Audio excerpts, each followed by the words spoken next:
Liquid drop model में हमने last class में किया था that binding energy is a sum of different energy terms, that is volume energy, surface energy, Coulomb energy, asymmetry energy and pairing energy.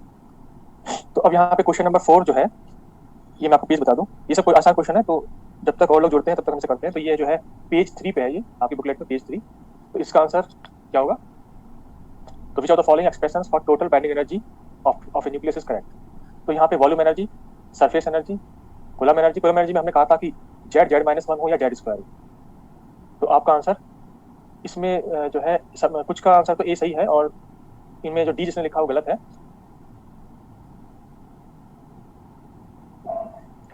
उसके बाद asymmetry energy, तो ultimately answer A हो गया। ठीक है, तो डी में क्या प्रॉब्लम है? डी में यहाँ पे ये a raise to power minus a raise to power 1/3 वो गलत है। ठीक है, तो ए ऑप्शन हो गया। अब आपको करना क्वेश्चन नंबर 10। तो क्वेश्चन नंबर 10 है आपका पेज नंबर 4 पे। Semi empirical mass formula for binding energy of a nucleus contains surface correction term.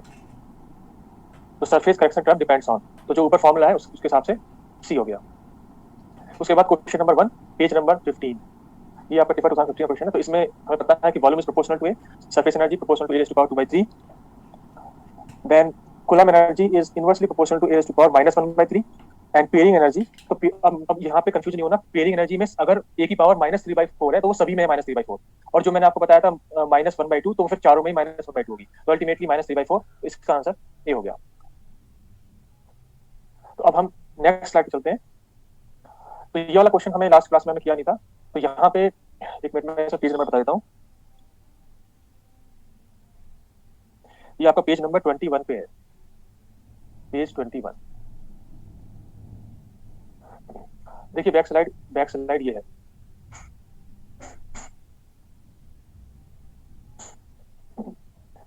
अब देखो इस वाले क्वेश्चन को, यहाँ पे है express of consider the following expression for the mass of nucleus with Z protons. तो हमें जो है मास दे रखा है।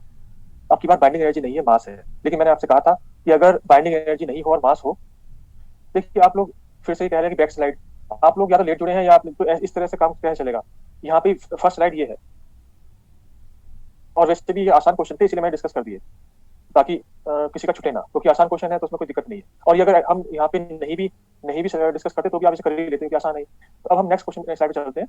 यहाँ पे मैंने आपसे कहा कि अगर बाइंडिंग एनर्जी का फॉर्मूला नहीं है और आपको मास का दे रखा है, तो भी आपको फर्स्ट डेरिवेटिव जीरो करना है, क्योंकि स्टेबल के लिए स्टेबिलिटी, क्योंकि आपको पता है कि मास और बाइंडिंग एनर्जी में रिलेशन है, और स्टेबिलिटी के लिए binding energy should be maximum and mass should be minimum. तो आपको मैक्सिमम मिनिमम करना है यहाँ पे भी। और इसमें जिनका भी वीडियो ऑन है वो ऑफ कर लें, ठीक है? तो हो सकता है और को डिस्टर्ब हो रहा हो, इसीलिए आप वीडियो ऑन कर लें और उस तरह से रखें, है ना? क्योंकि क्या प्रॉब्लम होती है कि आप ज्यादातर हो सकता है कुछ लोग यहाँ पे फोकस ना करके आप कैमरा कहीं और हो, ठीक है? तो अल्टीमेटली वो डिस्टर्ब करता है, तो आप वीडियो ऑफ रखें, क्योंकि वीडियो तब देखिए इतने सारे स्टूडेंट्स में हम सबको मॉनिटर नहीं कर पाते। अगर मान लो यहाँ पे 20-30 ही होते तो मैं कहता कि वीडियो ऑन रखो और मैं देखना चाहूंगा आप लोग यहीं फोकस कर रहे हो या कहीं और। लेकिन जब इतने सारे हैं तो हम कैसे इसमें करें? तो हम ये मान के चलें कि आप लोग सब सीरियसली यहाँ पे देख रहे हो। तो आप देखो सर सॉल्यूशन कैसे करेंगे। तो आप जो है मास का जो है एक्सप्रेशन उसको ही डिफरेंशिएट करोगे। तो यहाँ पे जो आपका कैपिटल जेड है वो तो एटॉमिक नंबर है। देखिए जिन्होंने पूछा कि कितने लेक्चर हो चुके हैं, इससे पहले 6 लेक्चर हो चुके हैं, जिनका हो सकता है फर्स्ट लेक्चर हो, ठीक है? तो इससे पहले 6 हो गया, ये 7th है।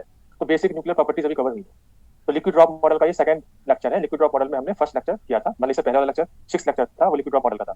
तो ये इसमें देखो हमें क्या करना है, हमें जो है इस y की वैल्यू को यहाँ पे पुट करना है, इस स्मॉल जेड की वैल्यू को यहाँ पुट करना है, और कैपिटल जेड आपका एटॉमिक नंबर है।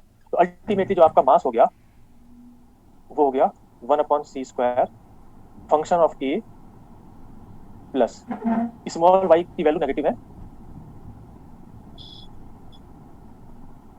तो वो हो जाएगी -4, उसके बाद स्मॉल जेड की वैल्यू, तो ये आ जाएगी प्लस,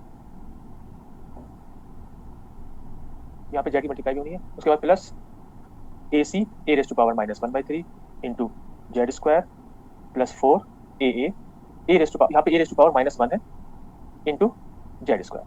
तो अब क्या करना है आपको, ये जो आपका मास है इसको इसका फर्स्ट डेरिवेटिव जीरो करना है।